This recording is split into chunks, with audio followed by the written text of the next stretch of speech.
Reporter ചാനലിൽ ഒരു വാർത്ത ബ്രേക്കിംഗ് ന്യൂസാണ് എന്ന് പറഞ്ഞുകൊണ്ട് കാണിക്കുന്നത് മുഹൂർത്തം തെറ്റിയിട്ടാണ് ഞാൻ നാമനിർദ്ദേശ പത്രിക കൊടുത്തിട്ടുള്ളത് എന്നാണ്. ഒരു ചാനലിന് അങ്ങനെ മുഹൂർത്തമൊക്കെ പറയാൻ പാടുണ്ടോ? ഞാൻ ഈശ്വര വിശ്വാസിയാണ്. 12 മണിക്ക് മുൻപാണ് എനിക്ക് നോമിനേഷൻ കൊടുക്കേണ്ടത്. ഈ ചില CPM അനുകൂല ചാനലുകൾക്കൊരു പ്രത്യേകതയുണ്ട്. പ്രത്യേകിച്ച് BJPയെ കടന്നാക്രമിക്കാൻ അവർക്ക് ഭയങ്കര ഇൻട്രസ്റ്റും ഭയങ്കര സന്തോഷവും ആഹ്ലാദവും ഒക്കെയാണ്. ഇടതുപക്ഷ ചിന്താഗതിയുള്ളവർക്കും അങ്ങനെ തന്നെയാണ്. എപ്പോഴും BJPയെ, കോൺഗ്രസിനെ അല്ല, കാരണം ദേശീയ തലത്തിൽ അവരൊന്നാണല്ലോ, കേരളത്തിൽ മാത്രമാണല്ലോ മൂത്തോട് മൂന്ന് നോക്കിയാൽ കോൺഗ്രസും ഇടതുപക്ഷവും ശത്രുക്കളായി അഭിനയിക്കുന്നത്. മൊത്തത്തിൽ പറഞ്ഞാൽ BJPയാണ് ഇടതുപക്ഷത്തിൻ്റെ ആയാലും കോൺഗ്രസിൻ്റെ ആയാലും മെയിൻ ശത്രു എന്ന് പറയുന്നത്. ഇടതുപക്ഷ അനുകൂലികളും ഇടതുപക്ഷ അനുകൂലമുള്ള ചാനലുകളുമൊക്കെ എപ്പോഴും BJPയെ കടന്നാക്രമിക്കുക. അത് അവരുടെ ഒരു രീതിയാണ്, അവരുടെ വരുമാനത്തിൻ്റെ ഒരു ഭാഗം കൂടിയാണത്. എന്തായാലും ശോഭാ സുരേന്ദ്രൻ, ആലപ്പുഴയുടെ NDA സ്ഥാനാർത്ഥി ശോഭാ സുരേന്ദ്രൻ നിലപാടുകൾ വ്യക്തമാക്കുന്ന കാര്യത്തിലും പിണറായി ഭരണത്തിൻ്റെ പൊരുത്തക്കേടുകൾ, ജനദ്രോഹപരമായ കാര്യങ്ങളൊക്കെ തുറന്നടിച്ചു പറയുന്ന കാര്യത്തിലും ഒരു പെൺപുലി തന്നെയാണ് ശോഭാ സുരേന്ദ്രൻ എന്ന് പറയാതിരിക്കാൻ കഴിയില്ല. ശോഭാ സുരേന്ദ്രൻ കഴിഞ്ഞ ദിവസം നാമനിർദ്ദേശ പത്രിക സമർപ്പിക്കാനായിപ്പോയി. ആലപ്പുഴ മണ്ഡലത്തിലെ NDA സ്ഥാനാർത്ഥിയാണ് ശോഭാ സുരേന്ദ്രൻ. മുഹൂർത്തം തെറ്റിയാണ് ശോഭാ സുരേന്ദ്രൻ എത്തിയത് എന്നാണ് CPM അനുഭാവമുള്ള ഒരു ചാനൽ പറയുന്നത്. എന്തായാലും ഇങ്ങനെയൊക്കെ ചാനലുകൾക്ക് പറയാൻ കഴിയുമോ എന്ന് ചോദിച്ചാൽ എനിക്കറിയില്ല.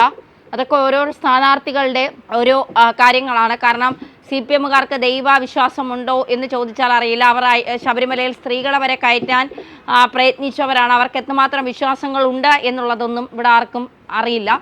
എങ്കിൽ കൂടിയും ഈ ശോഭാ സുരേന്ദ്രൻ മുഹൂർത്തം തെറ്റിച്ചാണ് നാമനിർദ്ദേശ പത്രിക സമർപ്പിച്ചതെന്ന വലിയ കാര്യമാണ് CPM അനുഭാവിയുള്ള ഒരാളും ഒരു ചാനലും പറയുന്നത്. അതിന് ശോഭാ സുരേന്ദ്രൻ്റെ മറുപടി കേൾക്കണ്ടേ? കേട്ടുപോകും. മുഹൂർത്തം തെറ്റിയിട്ടാണ് ഞാൻ നാമനിർദ്ദേശ പത്രിക കൊടുത്തിട്ടുള്ളത് എന്നാണ്. ഒരു ചാനലിന് അങ്ങനെ മുഹൂർത്തമൊക്കെ പറയാൻ പാടുണ്ടോ?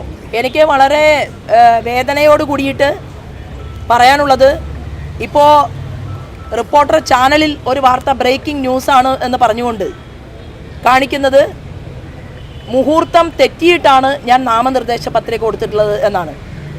ഒരു ചാനലിന് അങ്ങനെ മുഹൂർത്തമൊക്കെ പറയാൻ പാടുണ്ടോ? ഞാൻ ഈശ്വര വിശ്വാസിയാണ്. 12 മണിക്ക് മുൻപാണ് എനിക്ക് നോമിനേഷൻ കൊടുക്കേണ്ടത്. ഞാൻ നോമിനേഷൻ സമർപ്പിച്ചിട്ടുള്ളതിൻ്റെ ടൈം കലക്ടറുടെ കയ്യിലുണ്ട്. അതൊന്ന് വാങ്ങി നോക്കുന്നതിന് മുൻപായിട്ട് ഇങ്ങനെ ഒരു വാർത്ത കൊടുത്തതിൽ എനിക്ക് തീർച്ചയായിട്ടും വേദനയുണ്ട്. അത് 11:52 ഞാൻ നോമിനേഷൻ സമർപ്പിച്ചിട്ടുള്ളത്. ഒരുപക്ഷെ അത് ന്യൂസ് റൂമിലിരിക്കുന്ന ആളുകൾക്ക് തെറ്റുപറ്റിയതായിരിക്കാം. അത് തിരുത്തണം എന്നുള്ള ഒരു അഭ്യർത്ഥനയും ഞാൻ ഇവിടെ തന്നെ അറിയിക്കുകയാണ്. ആസ്തികളെ സംബന്ധിച്ച വിശദാംശങ്ങൾ എന്തൊക്കെയാണ്? ആസ്തികളെ സംബന്ധിച്ച് തിരഞ്ഞെടുപ്പ് കമ്മീഷൻ നൽകിയിട്ടുള്ള ആസ്തികളെ സംബന്ധിച്ചുള്ള വിശദാംശങ്ങൾ, അതിൻ്റെ കോപ്പി തീർച്ചയായിട്ടും എല്ലാ മാധ്യമ സുഹൃത്തുക്കൾക്കും കിട്ടും. ഞാൻ വളരെ ദരിദ്രമായിട്ടുള്ള സാഹചര്യത്തിൽ ജീവിച്ചിരുന്ന ഒരാളാണ്. 1995 എൻ്റെ വിവാഹം കഴിയുന്നത്. ആ സമയത്ത് ഉണ്ടായിരുന്ന ആസ്തിയേക്കാൾ കൂടുതലായിട്ട് 2 ഭൂമി എനിക്ക് സ്വന്തമായിട്ടുണ്ട്. കാരണം എനിക്ക് ഇന്ന് അഭിമാനകരമായിട്ടുള്ള രീതിയിൽ ഇന്ത്യയിൽ നിന്ന് ഒരുപക്ഷെ ശ്രീമാൻ ശശി തരൂരിന് ശേഷം പബ്ലിക് പോളിസി പഠിക്കാനായിട്ട് 4 യൂണിവേഴ്സിറ്റികൾ ഒരേ സമയത്ത് സെലക്ട് ചെയ്യപ്പെട്ടിട്ടുള്ള ഒരു ചെറുപ്പക്കാരൻ്റെ അമ്മ കൂടിയാണ് ഞാൻ. മാത്രവുമല്ല, ആ കുട്ടി 18 വയസ്സ് മുതൽ വളരെ അത്യധ്വാനം ചെയ്യുന്നു. അയാൾ ജർമ്മനിയിലെ ഒരറിയപ്പെടുന്ന യൂണിവേഴ്സിറ്റിയിലെ ലെക്ചറായിരുന്നു. അങ്ങനെ ഇരുന്നു കൊണ്ട് ജോലി ചെയ്ത മുഴുവൻ പൈസയും ഉപയോഗപ്പെടുത്തിക്കൊണ്ട് അമ്മ എന്നുള്ള രീതിയിൽ അമ്മയ്ക്ക് 2 ഭൂമികൾ വാങ്ങിത്തരാൻ സാധിച്ച ഒരു മകൻ എനിക്കുണ്ട്. രണ്ടാമത്തെ ആളും ജോലിയിൽ തന്നെയാണ്.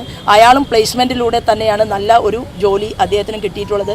ഞാൻ എൻ്റെ അമ്മയുടെ മകൾ എന്നുള്ള രീതിയിൽ ഞാൻ പൊതുസമൂഹത്തിൻ്റെ മുന്നിൽ നിൽക്കുന്ന സമയത്ത് എനിക്ക് ഉണ്ണാനും ഉടുക്കാനും ഒന്നും കാര്യമായിട്ട് ഉണ്ടായിരുന്നില്ല. പക്ഷേ എൻ്റെ 2 കുട്ടികളുടെ അത്യധ്വാനവും ഏറ്റുവാങ്ങാൻ സാധിച്ചിട്ടുള്ള ഒരു അമ്മ എന്നുള്ള രീതിയിൽ ഞാനിവിടെ പ്രഖ്യാപിച്ചിട്ടുള്ളത്, എന്നെപ്പോലെ ചെറുപ്പത്തിൽ ബുദ്ധിമുട്ടിയിട്ടുള്ള പെൺകുട്ടികൾക്ക് വേണ്ടി വിമൺ ഓറിയൻറ്റഡ് പ്രകടന പത്രിക അവതരിപ്പിച്ചുകൊണ്ടാണ് ഞാൻ ആലപ്പുഴ പാർലമെൻറ്റിൻ്റെ മുന്നിൽ നിൽക്കുന്നത്.